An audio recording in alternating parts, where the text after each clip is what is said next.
What up, fam? It's your boy, Boy 2024, streaming to you live. Yeah, I thought I'd go on a little walk. Why don't we go on a little midnight walk of sorts? Yeah, I know it just had a PS5 Chronicles very recently with Slitterhead, but another game just popped up out of nowhere, and I am absolutely loving it. So here we are. Here's another PS5 Chronicles coming so soon. I got my Astrobot controller here. I'll get to that. I have something to say about that in a little bit. But yeah, the Midnight Walk.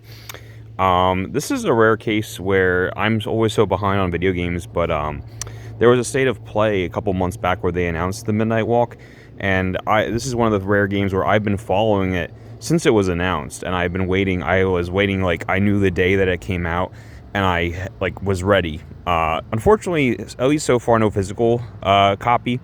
It's a little indie game, so yeah, I bought it digitally off the PlayStation Store. It's currently available on PC and also PS5. No PS4 port. Yeah, PS5 only, because it was this is what people need to understand. So this is a game that was actually designed for VR. It was originally a VR game. So you can get it on PSVR 2. You can get it if you're playing PC. You can play it on the Oculus. Okay, hook up your Oculus to Steam or whatever, however that works. But you can also just play it, like normal. Like there's also a non-VR version for PC and also PS5. So that's how I played it. Because I'm not, I'm not going to invest the $600 or so into getting a PSVR 2. At least not yet. Yeah, no, that's not going to happen anytime soon, unfortunately. But you don't really lose anything. I don't think you really lose anything by not playing it in VR. I imagine that it's very, very immersive in the VR version, but yeah, I had plenty of fun playing it the way that I did. So anyway, but yeah, this was the rare case where I heard about this game, and I saw the trailer at a state of play, and I was like, oh, this game looks right up my alley. Like let's freaking go. It's the visual style is very unique. Like you'll look at the trailer, you'll look at like concept art, you'll be like, oh, this. And the creators even said, like, oh yeah, we were very inspired by the likes of like Leica Studios, like Coraline, also like the works of Tim Burton, Nightmare Before Christmas. The game was made completely with handmade models, like paper craft. That's clay sculptures. They took these clay models and they 3D scanned them into the game. Okay, and all of the entire game is stop motion animation. So once again, think of like Tim Burton. Think of Nightmare Before Christmas, that type of thing. Which is always that is my favorite type of animation. That is my favorite style. I know it's so it's so difficult. It's so hard to like make something in that style, and it's so time consuming. Which is like, that's the funny thing is like people, the few like criticisms that I've seen is like people have been like, oh, it's so short, like it's only like 4 hours long. Okay, so your mileage may vary wildly with that. Let me like first say, starting off, it's like, yeah, people are like, oh, it's 4 hours long. So that depends on, so there are a lot of like stealth segments in the game that I suck at. I'm also not the greatest at video games, so for me like I spent at least a minimum of 8 hours to complete the game. I beat the game. I didn't platinum it. I'm working on that right now. I'm working on getting all the collectibles and stuff, because this is a game that I do want to platinum. I want to see everything that has to offer, and it's a short game anyway, so why not go for the platinum, right? I'm pretty close. I'm only missing a few trophies, so I'm pretty close. So anyway, but I already had so much I wanted to say about this game, and it's just kind of came out, and I want to get my thoughts out there. That's why I'm like, even before I platinum it, I just want to make a video getting my thoughts out. So, but yeah, so at least on my end, I spent a minimum of 8 hours, so I think that's plenty of time, to be honest with you. And it's not a full price game. Again, I got it digitally on the PlayStation Store. I think it goes for about $40. I think that's fair. If it were $70, like something like a normal PS5 AAA release, like $70, yeah, then I'm going to be a little pissed that it's only 4 to 8 hours long. But again, take into account that it's at a discount price. It's an indie game. It is, originally a VR game. Okay, those are like arcade games. Those are designed to be shorter, more bite-sized experiences. 8 hours is a long game for a VR game. And also keep in mind, it's freaking stop motion animated, okay? It's freaking stop motion animation. That shit takes forever to make. So yeah, 8 hours, I think you're eating good. 8 hours of stop motion, you know what I mean? There's another game that I'm pretty interested in called Harold Halibut. That's the only other one I know of. Like, there aren't too many of these stop motion video games. But I mean, I hope this kind of opens the door. If these two are successful, then we'll see more projects like this. But Harold Halibut's another one. Another indie game that's like entirely stop motion animated. And that one's longer. That I've seen, like, I looked it up and it's like, I don't know, maybe 11 or 12 hours long. But oh my God, that game, that was a passion project. That was labor of love. I saw like a thing about that where it was like, in development for like 11 years or something, or like 14 years or something like that. Because, like, again, it's stop motion. That's crazy that a stop motion game could be that long. That's like an RPG. It's like 12 hours or 14 hours to beat.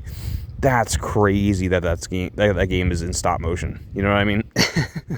So all things considered, I think Midnight Walk is perfectly fine as far as the length. Do I wish it was a little longer? Yes, I do. I'll get into that in a second, but let me So this company, Moonhood, they're an indie group. Moonhood made the Midnight Walk, and their previous project was a game called Lost in Random. So definitely look that one up. That might be my next game I play. It's a little different. That's more of an action RPG, but it has a very similar, like, Tim Burton-y, like stop motion-y style to it, which again I fell in love with instantly when I watched the trailer for that. So I'm definitely, anything that these people make is like so up my alley. I know other games are blowing up right now. I hope this game like kind of gains some traction. It just came out like a week ago or something like that, I'd say. So like I'm hoping people kind of I'm hoping people start to talk. I haven't heard anyone talking about it. The only game I hear people talking about is, I know, Claire Obscure, what is that game? Expedition 33, that blew up. Like, everyone is like talking about that game all the time, always. I hear about that game every single day. And that's cool too. I might have to check that out at some point. That's like a French RPG or something. But no. Midnight Walk is so much more up my alley, guys, and like I'm in love with this game. That's why I'm trying to complete it like 100%, because I'm like, I want to know everything. I want to know everything about this world. I want all the lore. Okay. But yeah. So another thing there's a reason I've been carrying this controller around. So let me say one thing. This is an example of how I'm a fool, and like I kind of just figured something out. So but so this is a game where, and they, like, every horror game kind of says that, there's always like a little intro where they're like, oh, you should play this game with headphones. And I'm like, and that's true, because you want that, like, the most immersive experience. Like, you want those scares to like really get you, so you want the headphones on. This is a game where I would say it's essential to play with headphones, because basically it uses like whatever it's called, 3D audio, where you'll be like looking for something, right? So like, let's say there's like all these like wardrobes in front of you, and you're hitting L1 is to close your eyes, and that's when you like listen for clues, because you'll hear like a sound from one of the wardrobes, and that's you're moving around with your eyes closed, and like as the sound gets louder, you're like, oh, it's coming from the wardrobe on the far left, that type of thing. So you really need headphones for that effect to like be for maximum effectiveness. You know what I mean? So I highly recommend playing the game with headphones on.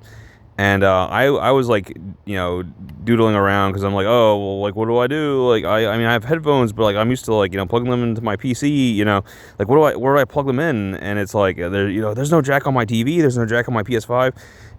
It took me forever to figure out, because there's like this little hole on the bottom of my PS5, the DualSense, and I'm like, wait, can I just plug my headphones into my controller? And then, oh my God. How long have I had this fucking thing? Since December. I could have done this whole time. I feel like such a fool. I've been playing games late at night with like the sound turned off, because I don't want to disturb anyone. And it's like, I could have had fucking headphones this whole time. I could have been playing with headphones on. I mean, like, since when can you plug them into? That's just so weird to me. Like, you plug them into your controller. What? Like, I don't know that. But anyway, but yeah, that was weird to me that you could do that. But like now I discovered that. So so I'm playing Midnight Walk with headphones as intended. Um, but yeah, let me also mention, this is the really cool thing I saw about the VR version. Like I said, closing your eyes is a huge mechanic in the game. Like, the game's all about, confronting your fears, confronting darkness, or what have you. But yeah, it's a huge part of the game to press L1 to close your eyes, and that'll like help you solve puzzles and stuff. And you're listening, you're waiting for those audio cues, like, oh, this is coming from this direction. Apparently, and I read this, and this is so impressive, the PSVR 2 version, right? So the PSVR 2 has like eye tracking or whatever. So instead of pressing a button, no shit, like you're playing the game, you just actually close your eyes, like for real, like in real life, you close your eyes, and that's the mechanic. And the PSVR 2 knows when your eyes are closed via eye tracking or facial tracking or whatever. And so that's just a thing in the game, and like that, I've never heard of that until now. Like, that's crazy to me. So that's really freaking cool. That almost makes me want to try that VR version, but again, the barrier to entry is the cost is very, very high on the VR 2. So I'll just have to like settle for watching videos of people doing it or or whatever. But yeah, let me talk about this too. So here's one question. So Midnight Walk, is it a walking sim? Is it a walking simulator?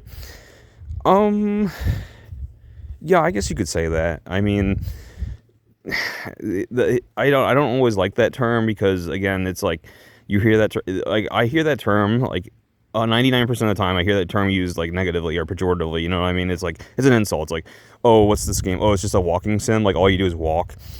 Yeah. So this is game. I wouldn't quite call this game a horror game, though there are like thrilling or scary moments.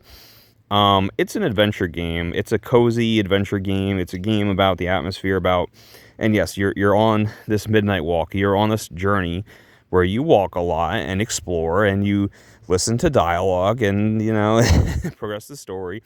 So yeah, and gameplay. Yeah, there are gameplay heavy segments, but gameplay is kind of on the lighter side, and that's one criticism I saw people kind of making, is like, oh, there's not like a ton of gameplay in this game. That's true. And that's kind of a hallmark of like a walking sim.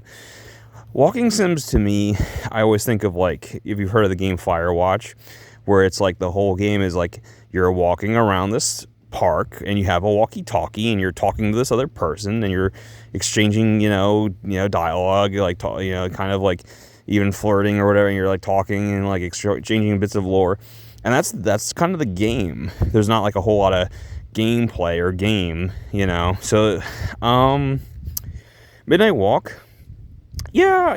I mean, again, I'm not using it in the negative sense, but yeah, I guess you could qualify this as a walking simulator.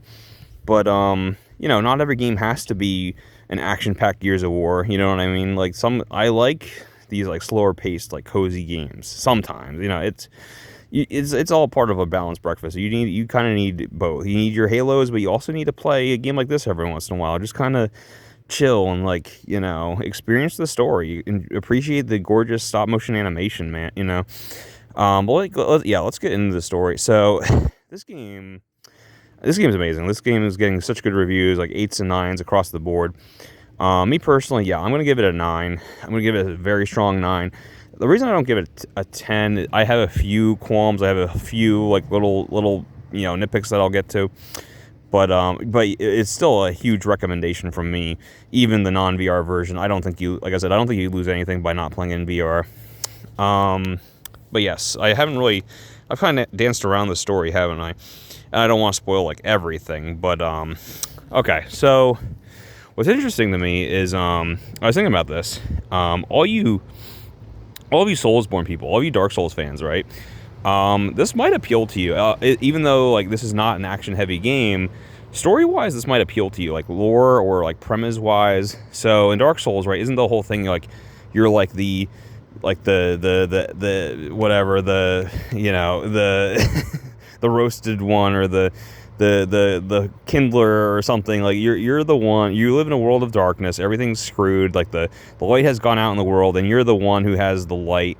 And it's your job to go around lighting bonfires and ringing bells and like bringing life and light back into this dead world. Right? That's kind of like almost always the premise of these Dark Souls games. You just kind of wake up and you're like, okay, you're the one. Like, you go now and fix the world. Like, that is no joke. That is like, I really do think they were slightly, inspired by Dark Souls.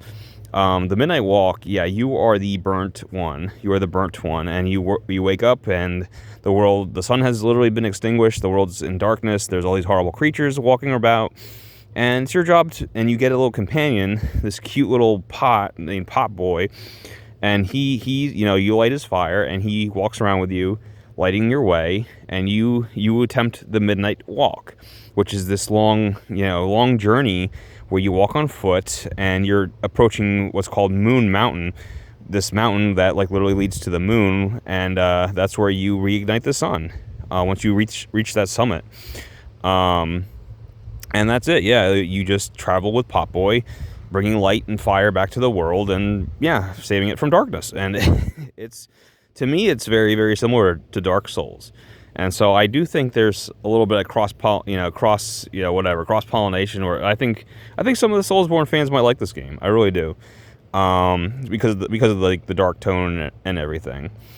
But yeah, be forewarned. There's not a ton of gameplay, so again, if that's a problem for you, I hesitate to even call it a survival horror. Although, yeah, it's kind of crazy. Like, the game, in my opinion, kind of almost changes genres once or twice. Where it's like, yeah, I mean, at first you can't really do anything, or like you're just running around. You can hide. You can crouch, and you can hide behind things. And you find these closets you can hide in. So again, it's kind of almost, yeah, it is like almost a survival horror type of experience. And you can like light these giant matches, and you run around lighting candles to kind of like illuminate the area that you're in. And Pot Boy can help with that. Pot Boy is clutch. There are times in the game where you're separated from him, and again, you have to like find these giant matchsticks, which will burn out pretty quick. So you have to sprint. You have to be pretty quick with lighting the candles. But Pot Boy, it's almost like, again, this is kind of a mishmash of influences, I think. But this is where it almost reminded me of Pikmin, where you got your Pot Boy walking around with you, and you have a command with the square button. You can kind of point and send him in a direction, and if there's like a candle off in the distance, he'll do it. Like, he'll fire it up, or there might be these like two pressure pads. So you send him to one, you stand on the other. That's how you open the door. That type of thing. Yeah, the puzzles are never very difficult. They're usually pretty easy to solve, which is fine with me, because I'm one of those, I just want to keep the story going. You know what I mean? But yeah, what's pretty I'll try not to spoil everything, but I am going to go pretty deep into this. So again, I'd recommend you just kind of play and finish the game before you watch this entire little recap. But what chapter is it? It's pretty early. I think it's like chapter 2, maybe towards the end of chapter 2, where you get your weapon. So again, this whole time you've been running around with matchsticks, or you've been having Pot Boy light things from a distance. No, you get imagine, I'm not even kidding, imagine like Mega Man's Buster Arm. You get like this matchstick Gatling gun for your arm. It can hold up to 3 shots at a time. So those matchboxes where you get your matchstick, now you like use it to recharge your gun. Like, you get the 3 shots, and you aim it like frickin' Samus Aran's Buster Arm. And you can light things from a distance with your matchstick gun. One cool thing is, yeah, look up the enemies are so memorable in this game, but there's these horrible enemies called the Grinners. Look those up. They like crawl around on all fours, and they have like a face mask that like peels back to reveal this like shrieking face, and they're pretty terrifying. But you actually get an achievement if you can like.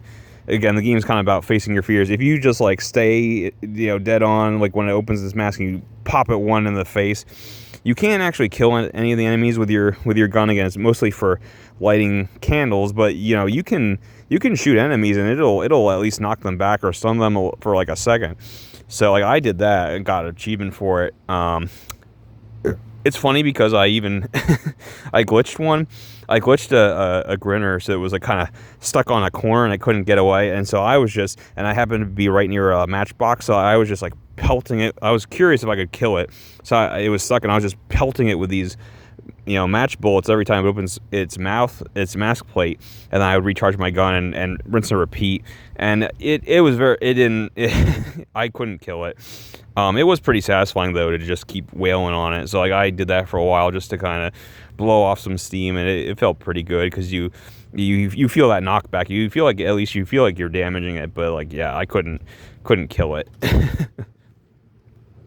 The game's relatively new. I think I've read that some people have experienced some glitches, and I've definitely experienced some glitches as well, like some slowdown and some. Once or twice I had to like restart the game, which was pretty damn, not completely, but like, go back to the home screen and then reload it.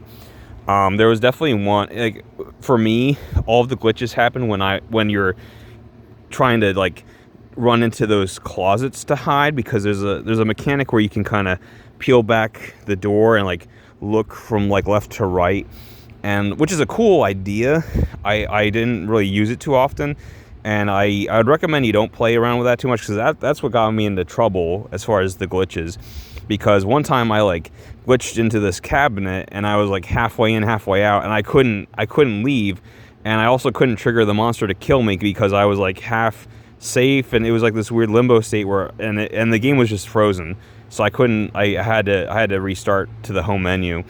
So that happened to me like once or twice. So that was annoying. Again, the game like just came out. I feel like in a week or two there's going to be a patch that'll like iron out some of these kinks.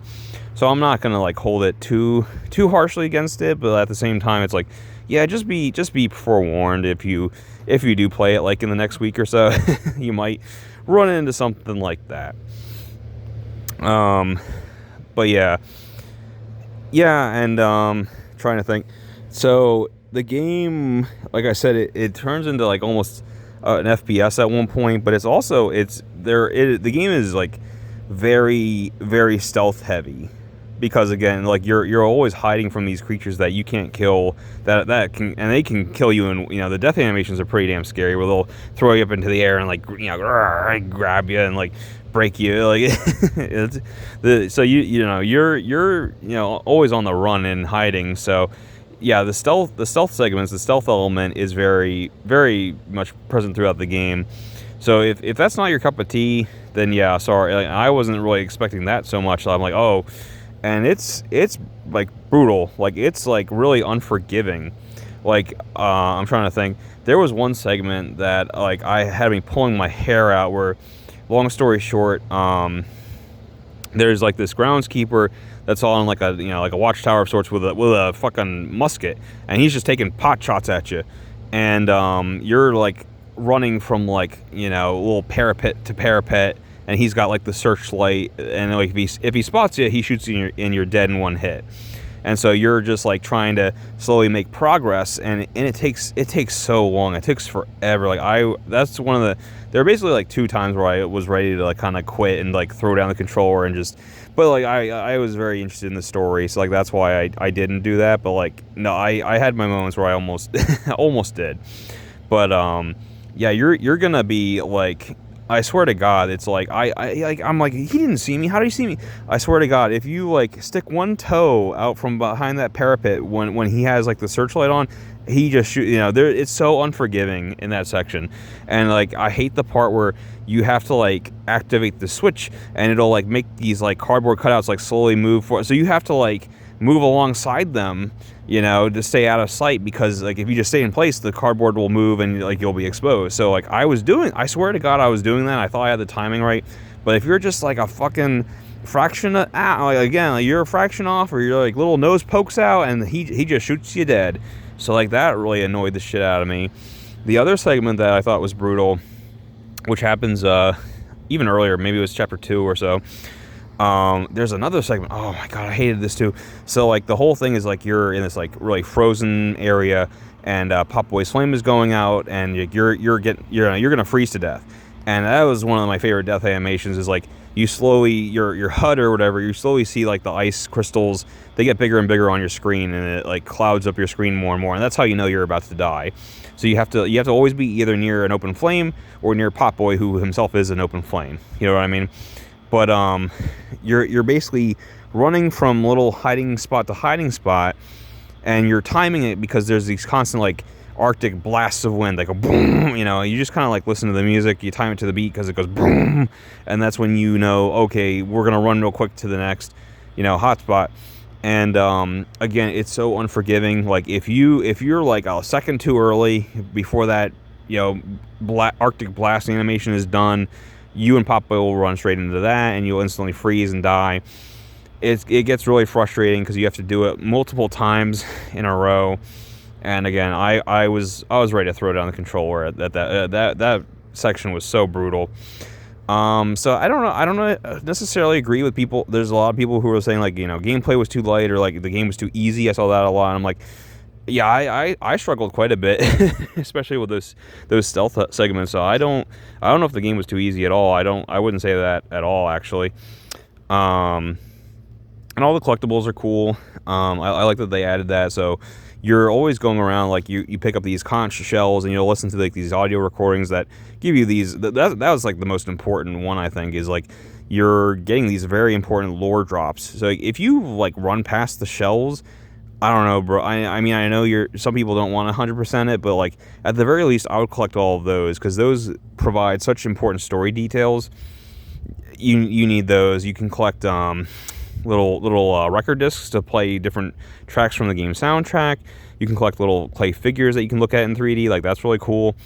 Then you can also collect these little film reels, and that's the coolest one where it's like I think there's like 15 to collect, and they tell a story. Like it's like part 1 through 15, and they tell a story of this other woman, this Merkel.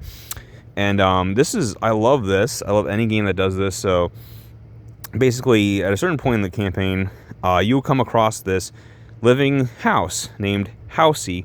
I know, very original.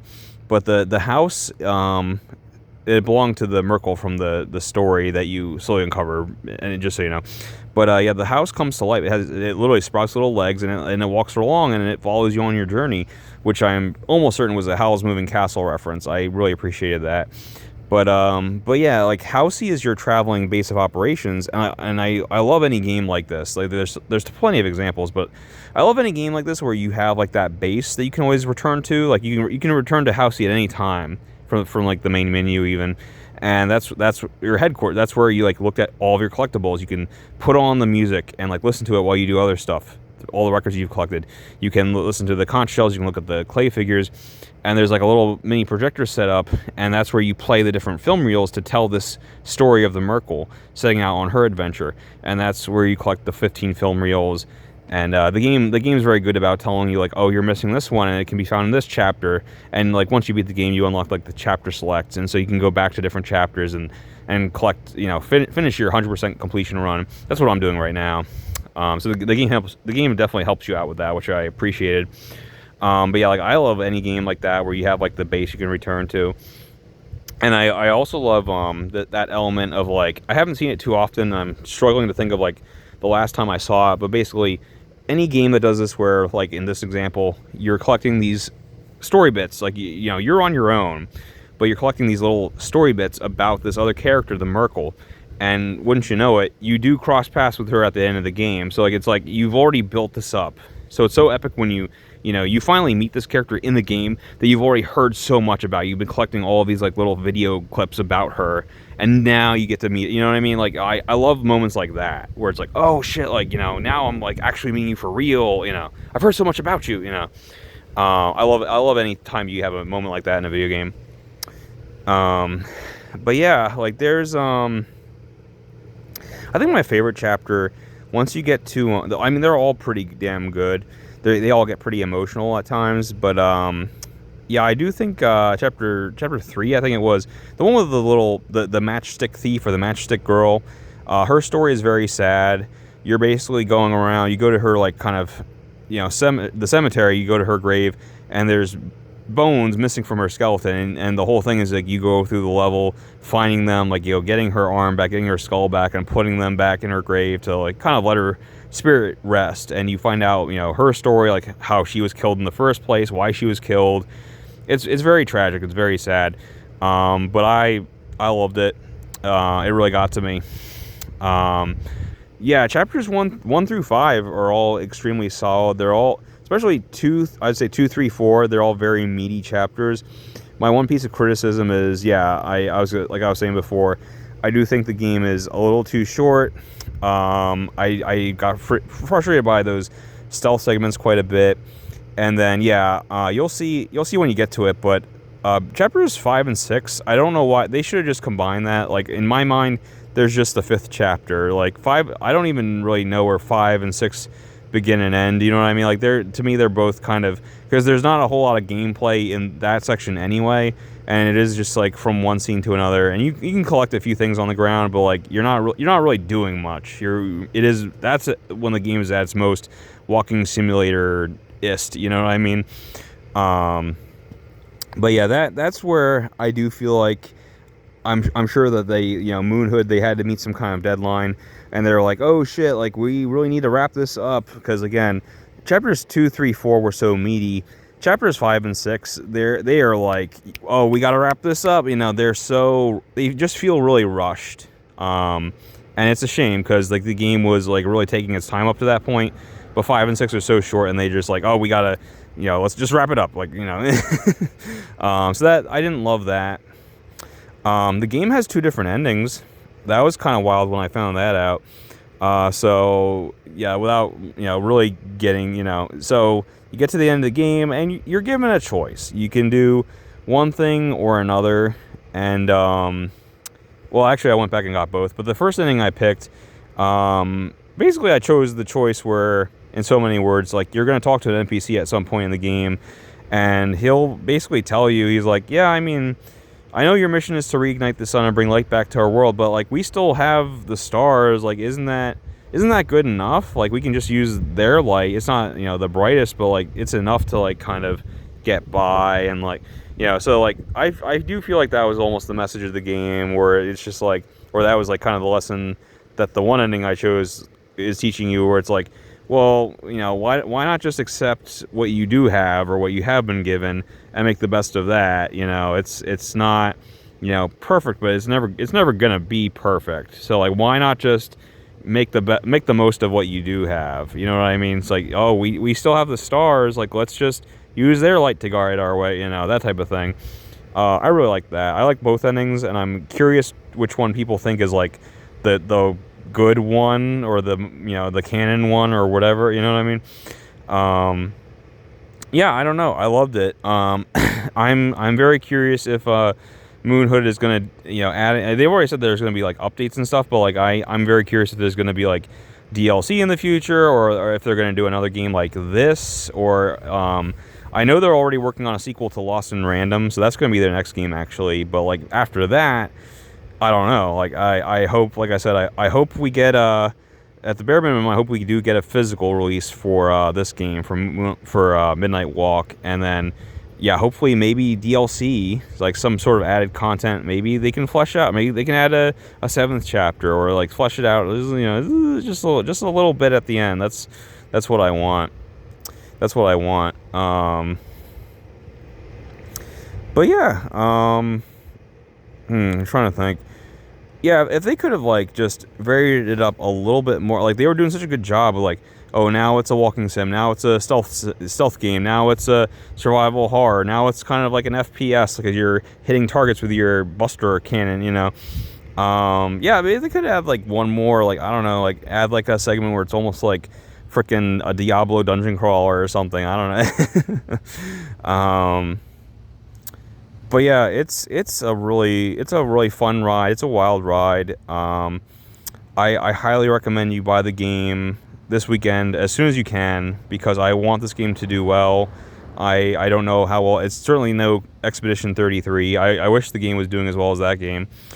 But it's So I mean I played Astrobot this year, so that's definitely going to be my favorite game that I have played this year. But my favorite 2025 game that came out this year, yeah, Midnight Walk's going to be hard to beat. It really is. Like this game, it's everything I freaking wanted from a game. I'm not going to lie. So yeah, I highly recommend you check out the game. Like I said, it's on PC, it's on PS5. You know, it's worth the $40. Give it a try. You know, try something different. Stick and if you even if you hit those frustrating moments like I did with the stealth segments, stick with it. I promise. The story is so worth it. Pop Boy is so adorable. You're gonna grow to love Pop Boy, which makes like the end so nerve wracking and so heartrending. But yeah, that's it for now. See it.